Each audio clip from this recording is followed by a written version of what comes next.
নমস্কাৰ সকলোকে নতুন এটা ভিডিঅ' স্বাগতম জনাইছোঁ আৰু আজি আছোঁ আমাৰ নিজৰ অফিচতে আছোঁ আচলতে কৃষি বিজ্ঞান কেন্দ্ৰৰ উত্তৰ লখিমপুৰত আৰু আচলতে অলপ বেলেগ ধৰণৰ কিবা এটা বস্তু দেখাব বিচাৰিছোঁ আপোনালোকক।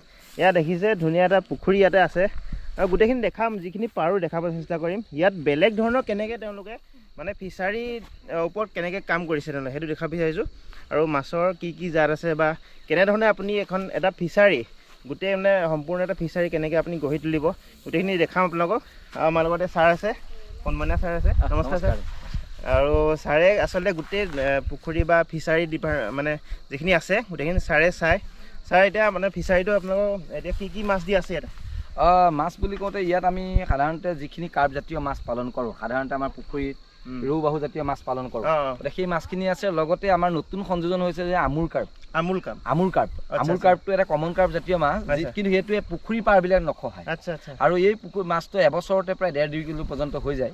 গতিকে এইটো কৃষকৰ মানে যথেষ্ট গুৰুত্বপূৰ্ণ, কৃষকৰ কাৰণে এনেকুৱা এটা গুৰুত্বপূৰ্ণ মাছ। আৰু এই যিটো আমাৰ পুখুৰী দেখিছে আপুনি, এটা সুন্দৰ এটা ৰেক্টেংগুলাৰ শ্বেপ, আয়ত ক্ষেত্ৰকাৰ এটা পুখুৰী দেখিছে। আৰু এইটো এটা ষ্টেণ্ডাৰ্ড ফৰ্ম অফ মানে আমি যদি পন বুলি কওঁ এনেকুৱা হ'ব লাগে। আৰু এইটো আমাৰ দেখিছে এইটো ব্ৰুডাৰ টাইম, মানে ইয়াত মানে মেইনলি আমি গাভিনী মাছ ৰাখোঁ, যাৰ পৰা আমি প্ৰজনন কৰিম। তো প্ৰজনন কৰাৰ কাৰণে আমি এই মাছখিনি ইয়াত ৰাখোঁ। আৰু প্ৰজনন কৰা যিহেতু মাছখিনি গাভিনী মাছ যিহেতু হ'ব, সেই মাছখিনি অলপ ডাঙৰ পৰিসৰত থাকিব লাগে। ই কম পৰিসৰত থাকিলে ইয়াৰ গৰ্ভাৱস্থাৰ ডেভেলপমেণ্টটো কম হয়। তো সেইকাৰণে আমি এনেকুৱা ডাঙৰ পন এইটো বনাইছোঁ। আৰু এইটো এতিয়া পানীকালি আছে 7.5 বিঘা, মানে 1 হেক্টৰ। আৰু মাটিকালি সতে যদি আমি চাওঁ এইটো প্ৰায় 10 বিঘা হ'ব। গতিকে এনেকুৱা এইটো এটা ব্ৰুড ষ্টক পন বুলি কয়। ঠিক তেনেকৈ আমাৰ নেক্সট আছে আমাৰ ৰিয়াৰিং টেংক, যিবিলাকত আমি পোনাবিলাক নাৰ্চাৰী পণ্ডত ৰাখোঁ। নাৰ্চাৰী আমাৰ 6টা আছে। ইয়াৰ পিছত আকৌ ৰিয়াৰিং টেংক 2টা আছে। নাৰ্চাৰীৰ পিছত আমি ৰিয়াৰিং কৰোঁ। ৰিয়াৰিঙৰ পিছত আমি গাভিনীযুক্ত যিবিলাক আমি ভাল মাছ হ'ব সেইখিনি আমি এই ডাঙৰ পুখুৰীটো ৰাখোঁ। ছাৰ এটা কথা, এই চাইজটো যে এই চাইজটোৰ ওপৰতো কিবা কথা আছে নেকি? মানে চাইজ আমাৰ ৰেক্টেংগুলাৰ হ'ব লাগে, ধৰি লওক আপোনাৰ আয়ত ক্ষেত্ৰ হ'ব লাগে বা এনেকুৱা কিবা কথা আছে নেকি? নিশ্চয়, এইটো বহুত ডাঙৰ কথা।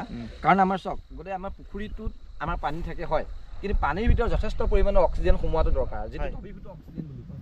আৰু দ্ৰৱীভূত অক্সিজেনটো এটা পুখুৰী যদি ৰেক্টেংগুলাৰ শ্বেপেড হয় আৰু যদি ই পূবা পশ্চিমাকৈ থাকে পুখুৰীটো, তেতিয়াহ'লে তাৰ পানীৰ যিটো ফ্ল' থাকে, বায়ুৰ চলাচল, সেইটোতো অলপ বেছি হয়। লগতে কি হয়, আমাৰ যিবিলাক আমি ব্যৱসায়িক ব্যৱহাৰৰ কাৰণে আমি যেতিয়া আমি পুখুৰী এটা ব্যৱহাৰ কৰোঁ, ধৰি লওক এতিয়া জাল টনা, যদি ইয়াতে স্কুৱেৰ শ্বেপেড হয় তেতিয়া জাল টনা আমাৰ ডাঙৰ লাগিব। কিন্তু ৰেক্টেংগুলাৰ শ্বেপ হ'লে কিন্তু এইটো সুবিধা হয়। পানীৰ অক্সিজেন সোমোৱাটো সহায় কৰিলে, লগতে আমাৰ মাছ ধৰাটো সহায় হয় আৰু দেখিবলৈও ভাল হয়। আৰু সদায় মানে আমি পূবা পশ্চিমাকে বনালে আৰু দক্ষিণ চাইডটোত মানে বা পূবে পশ্চিমে তথা দক্ষিণে কোনো মানে ওখ বৃক্ষজাতীয় গছ ৰুব নালাগে।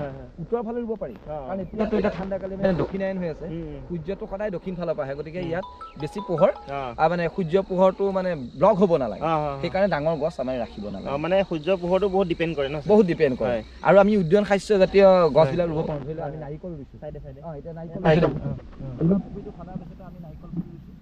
নাৰিকল পুলি ৰোৱাৰ পিছতে আমি ইয়াৰ আগত আকৌ মাটিমাহ খেতি কৰিছোঁ, মগু মাহ খেতি কৰিছোঁ। ঠিক তেনেকৈ চয়াবিনৰ খেতি কৰিছোঁ। অসমৰ পথাৰত ধৰি লওক চয়াবিন কৰিবৰ কাৰণে পুখুৰী পাৰবিলাক বৰ সুবিধাজনক। গতিকে এইখিনি কাম কৰিব পাৰে। আৰু ঠাণ্ডা কালি অহাৰ লগে লগে আমি এতিয়া বিভিন্ন ধৰণৰ শাক পাচলি কৰিম, ধৰি লওক তিতা কেৰেলাই হওক বা ভেন্দি হওক কৰিম। ঠিক তেনেদৰে আমি এতিয়া পলি হাউচো তেনেকৈ বনাইছোঁ, যিটো ঠাণ্ডা মানে অলপ নিয়ৰটো থকাকৈ, পানী জলীয় বাষ্পটো উৰি নোযোৱাকৈ, প্লাছ পুলিবিলাক সহজে গজাকৈ আমি তেনেকৈ পলি হাউচৰটো ব্যৱস্থা কৰিছোঁ। এইটো কি বুলি ক'লে আপুনি? এইটো ঘৰটো দিয়া আছে, এইটো ধৰি লওক মানে টানেল বুলি কয়, পলি টানেল।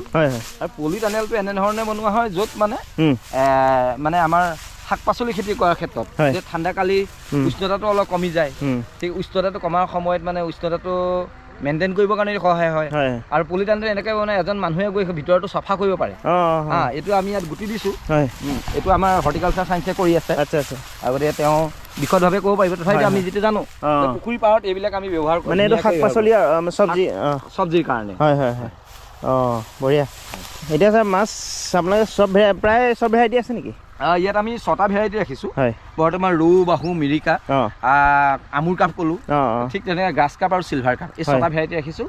আৰু আমাৰ উদ্দেশ্য হৈছে যে আমাৰ লখিমপুৰ জিলাৰ যিসকল মীন পালক আছে তেওঁলোকৰ কাৰণে ধৰি লওক আমি পোনাখিনি যদি গুণগত মানদণ্ডৰ পোনা উৎপাদন কৰিব পাৰোঁ সেইটোত আমি অলপ গুৰুত্ব দিছোঁ আৰু সেইকাৰণে আমি নাৰ্চাৰীও তেনেকৈ 6টা ৰাখিছোঁ প্ৰতিটো নাৰ্চাৰীত বেলেগ বেলেগ মাছ ৰাখিব পৰা আমি এইটো কৰি আছোঁ এই বছৰ আমি ভাবিছোঁ যোৱা বছৰলৈকে আমি বুট ষ্টক মেইনটেনেঞ্চ কৰিছোঁ এইবাৰ আমাৰ বুট ষ্টকখিনি ভাল ধৰণে হ'লে আমি অহা বছৰলৈ আমি পোৱালি নিশ্চয় আমাৰ বহাগ জেঠ মাহত আমি দিব পাৰিম তেতিয়া ধৰি লওক ৰাইজৰ কাৰণে আপোনালোকে পোনাখিনি দিব পাৰিব পোনা আমাৰ যিটো বিশ্ববিদ্যালয়ৰ যিটো অনুমোদিত দাম আছে সেই দামমতে আমি ছাৰ কি দিয়ে মানে মাছক এতিয়া বৰ্তমান কি দানা দিয়ে আপোনালোকে বৰ্তমান কি হৈছে যিহেতু এতিয়া ঠাণ্ডাকালি নৱেম্বৰ মাহৰ পৰা জানুৱাৰী 15-20 তাৰিখলৈকে আচলতে মাছক কোনো দানা দিব নালাগে কাৰণ আমাৰ ইয়াৰ উষ্ণতাটো 25ৰ তলত গুচি যায় 25ৰ তলৰ উষ্ণতাত আচলতে মাছৰ খাদ্য খোৱা প্ৰৱণতাটো বহুত কম থাকে তো সেইকাৰণে আমি এইটো সময়ত ইমান দানা নিদিওঁ কিন্তু ঠিক ফাগুন মাহ অহাৰ লগে লগে আমি আকৌ পুনৰ দানা দিবলৈ চেষ্টা কৰিম আৰু এই গাভিনী মাছবিলাকক আকৌ দানা দিয়া প্ৰক্ৰিয়াটো অলপ বেলেগ কাৰণ ইহঁতক চৰ্বিজাতীয় আমি দানা নিদিওঁ অলপ প্ৰটিন থকা দানা দিম আৰু কাৰ্বহাইড্ৰেট থকা বা ভিটামিন থকা দানা দিম যিটোত মানে আমি চৰ্বিটো কমাই দিওঁ এতিয়া ডাঙৰ হোৱা পুখুৰীবিলাকত আকৌ আমি চৰ্বিযুক্ত দানা দিম ধৰি লওক আমাৰ আজিকালি বজাৰত উপলব্ধ হৈছে উপঙা দানাটো আমি যে দিওঁ এইটো ইয়াত দিব নোৱাৰিব ইয়াত দিলে আকৌ সিহঁতৰ চৰ্বি হ'ব চৰ্বি হ'লে সিহঁতৰ কণী বা শুক্ৰখিনি ডেভেলপ আচ্ছা যিখিনি মানে গাভিনী মাছ আছে সেই গাভিনী মাছখিনিৰ কাৰণে সেই দানাত দিব নোৱাৰিব বেলেগ হয় ধৰি লওক আমি গৰুক যেনেধৰণে আমি দানা বনাই খুৱাওঁ তেনেকৈ মাছকো তেনেকুৱা দানা বনাই খোৱা হয় বা দানা বুলি ক'লে ভুল হ'ব আচলতে খিচিৰি বনাই খোৱা য'ত মানে যথেষ্ট ভাত মিক্স থাকে আৰু আপোনাৰ চয়াবিন থাকিব শুকান মাছৰ গুৰি থাকিব ঠিক তেনেধৰণে আমাৰ লগত থাকিব মানে দাইল যথেষ্ট দাইল মচুৰ দাইল হওক বা মগু দাইল আমি মিক্স কৰি দিওঁ আৰু ইয়াৰ কামটো হৈছে যে কম সময়ৰ ভিতৰত 15-20 দিনৰ ভিতৰত ইয়াৰ যিটো গৰ্ভাৱস্থাটো প্ৰয়োজনীয় যিখিনি আমাৰ প্ৰটিন সেইখিনি সহজে এক্সট্ৰেক্ট কৰিব পৰাকৈ এনেকৈ কৰা হয় গতিকে এই প্ৰক্ৰিয়াটো অৱশ্যে এতিয়া আমি আৰম্ভ কৰা নাই মই কৈছোঁ এই ফাগুন মাহৰ পৰা এইটো হ'ব গতিকে ফাগুন চ'তত আমি এই কামটো কৰিম আচ্ছা গতিকে আপোনালোকৰ যিসকল মীন পালকে চাই আছে এই কথাখিনি ছাৰৰ যিখিনি ক'লে ধৰিব পাৰিছে কিজানি মানে আচলতে দানা কেনেকৈ দিব লাগে বা কি দানা দিলে কোনটো সময়ত কি দানা দিলে সুবিধা হয় ছাৰে গোটেইখিনি কৈছে বাৰু যদি আপোনালোকে কিবা নুবুজে বা যদি কিবা আপোনালোকে বুজিবলগীয়া থাকে আপোনালোকে আহিব পাৰে নহয় নিশ্চয় আমাৰ কৃষি বিজ্ঞান কেন্দ্ৰত আহিব লাগে আৰু মই কৈছোঁ যে লখিমপুৰ কৃষি বিজ্ঞান কেন্দ্ৰ বুলি নহয় অসমৰ প্ৰতিখন ডিষ্ট্ৰিক্টতে কৃষি বিজ্ঞান কেন্দ্ৰবিলাক আছে গতিকে তাৰ কৃষি বিজ্ঞান কেন্দ্ৰবিলাকত গ'লে তেওঁলোকৰ বিশেষজ্ঞৰ লগত যদি যোগাযোগ কৰে অত্যন্ত বিজ্ঞানসন্মত চিন্তাধাৰা যেতিয়া মাছ পালনে হওক বা যিকোনো কৃষি পালনৰ কথা হয় আমি কৰিব পাৰিম আৰু আমি সদায় আমি আগবাঢ়ি যাওঁ আৰু যিসকলে মানে ইচ্ছা কৰা সকলক কিন্তু আমি সহায় কৰি সদায় গতিকে আপোনাৰ সেই আৰু কৃষি বিজ্ঞান কেন্দ্ৰ উত্তৰ লখিমপুৰ সকলোৱে জানে ক'ত আছে আপোনাৰ বৈশা গৰুমৰীয়া গাঁৱত আছে আপোনালোকে আহিব ইয়াতে যদি কিবা আপোনালোকে মাছ খেতি কৰি বা মাছৰ কিবা প্ৰজাতিৰ কাৰণে অসুবিধা পাইছে মাছৰ খেতি কৰোঁতে গতিকে ছাৰসকলৰ পৰা আপোনালোকে এডভাইচ ল'ব পাৰে কিমান ধুনীয়া এটা ছাৰসকলে চলাই আছে মানে ইয়াতে গতিকে বৈজ্ঞানিকভাৱে